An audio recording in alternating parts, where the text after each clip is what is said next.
RetroDaze. Well, we gave our Forgotten Toys series a nice long rest with our last episode about forgotten Halloween toys airing 3 months ago. We thought it was time to resurrect one of our favorite topics. It honestly never gets old digging into the past in search of toys and games we barely remember or have never even heard of. It's often pretty shocking to discover just how many toys fit into this category for us. Today's list foregoes any attempt at categorizing as we've done at times in the past and focuses solely on toys we have vague or no memory of.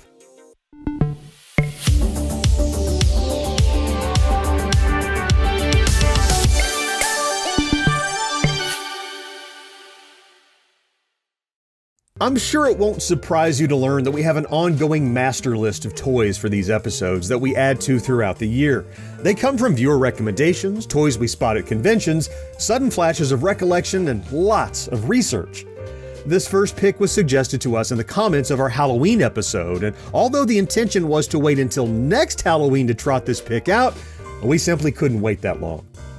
Where bells of trouble, we'll tell you why. They're not all that meets the eye. Turned inside out, those Werebears change into something really strange. Nothing can scare like a wicked Werebear. Werebears come as a great surprise. Some people can't believe their eyes. Think of scary things to do. Who's gonna know that it was you? You Werebears from Hornby. Nothing can scare like a wicked Werebear. It turns out I have a pretty good reason for not remembering this particular 1983 toy, and that's because it was exclusively sold in the UK. Simply put, I'm jealous. Though plush toys weren't too high on my list of must-haves as a kid, the transforming nature of these teddy bears put them on a similar level as my pet monster. The series was distributed by Hornby and created by George Nicholas, a multi-hyphenate creator with such titles as cartoonist, muralist, philanthropist, and author. Reportedly, Nicholas conceived of the toys as a version of Care Bears for boys. Even the name itself is a play on the American Greetings toy series, which in the 1980s were extraordinarily popular. Some sources also claim that Nicholas was specifically interested in creating a plush toy that boys could own without being bullied, though as far as I can tell, this is only an uncited factoid on Wikipedia.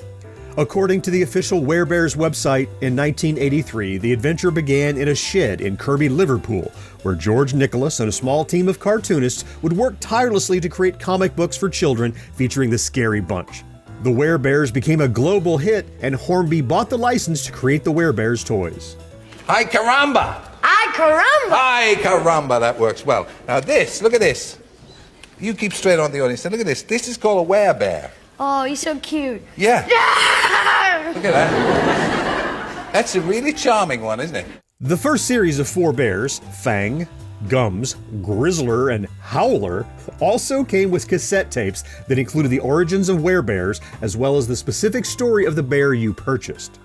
The gimmick was that the normal face and hands on the bear could be pulled back to reveal their Werebear forms. The series was popular enough to also spawn a second wave called Terror Teds. Something's happened in Werebearland. An evil witch has got out of hand. With Snapper, Chomp, Grunt, and Munch. They're the evil Turd Bunch. Better beware of the Terror Ted Bears. Terror Teds are always out for trouble, but here comes Growler after double. Push his badge and you will hear loud and clear. Terror Teds and Growler, new from Hornby. Nothing can scare like Growler Werebear.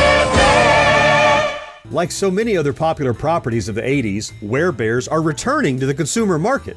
First announced back in 2024, the return of Werebears comes from Midco Toys' David Middleton and has already been showcased at the 2025 UK Toy Fair, with sales tentatively set to begin in 2026 and baby Werebear blind boxes on sale now.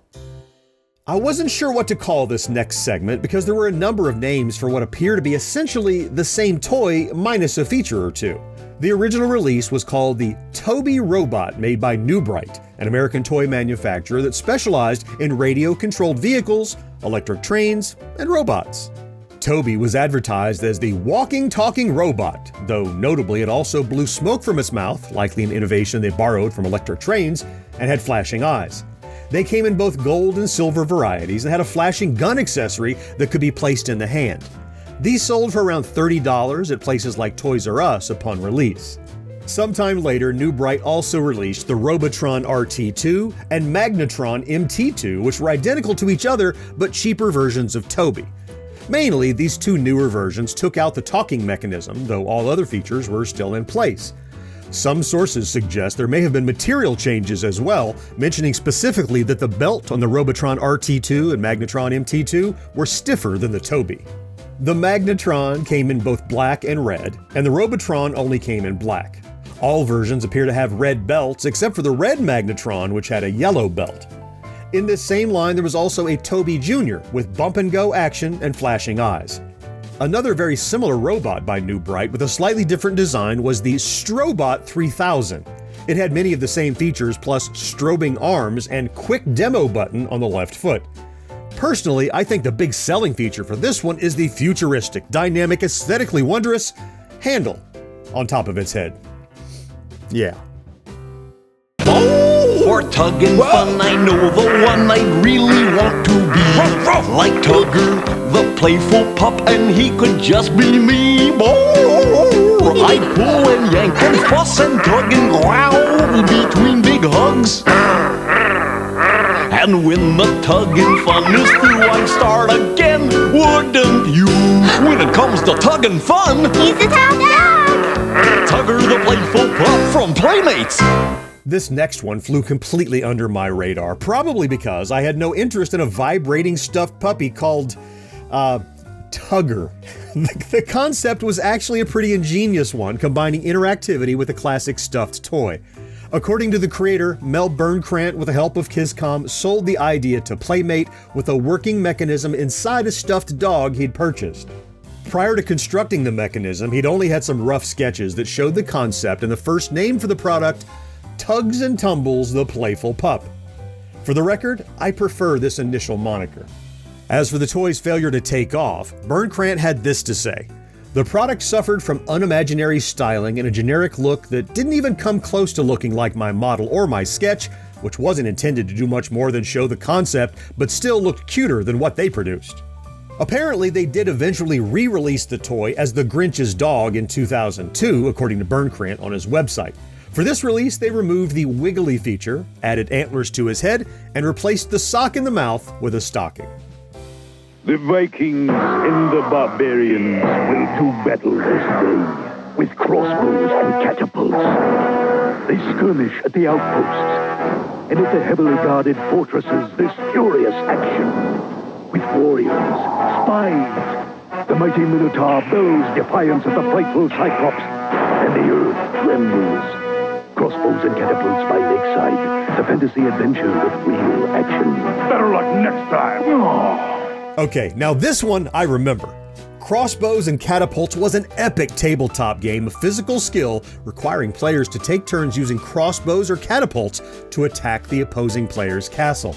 With 4 different ways to win, including knocking over the enemy tower, capturing all opponent projectiles, sneaking 4 spies into the enemy territory, and landing a projectile or spy on the secret treasure beneath the tower, the game had tons of replayability.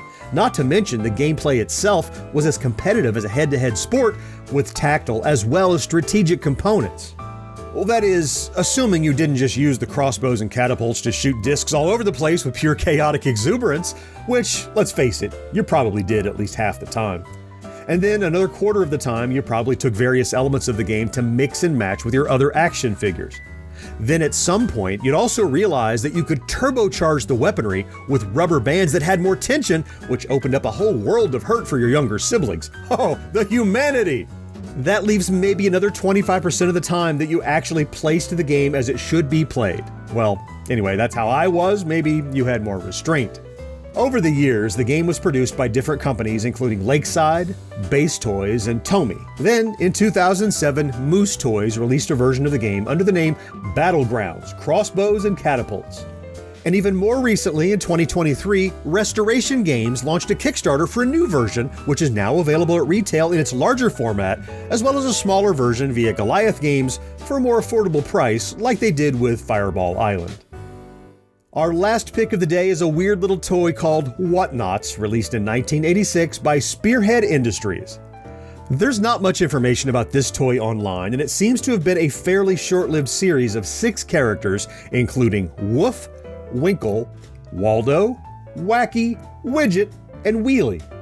Why every name had to start with a W is anyone's guess, but I assume it has something to do with the alliteration with what in WhatNotss.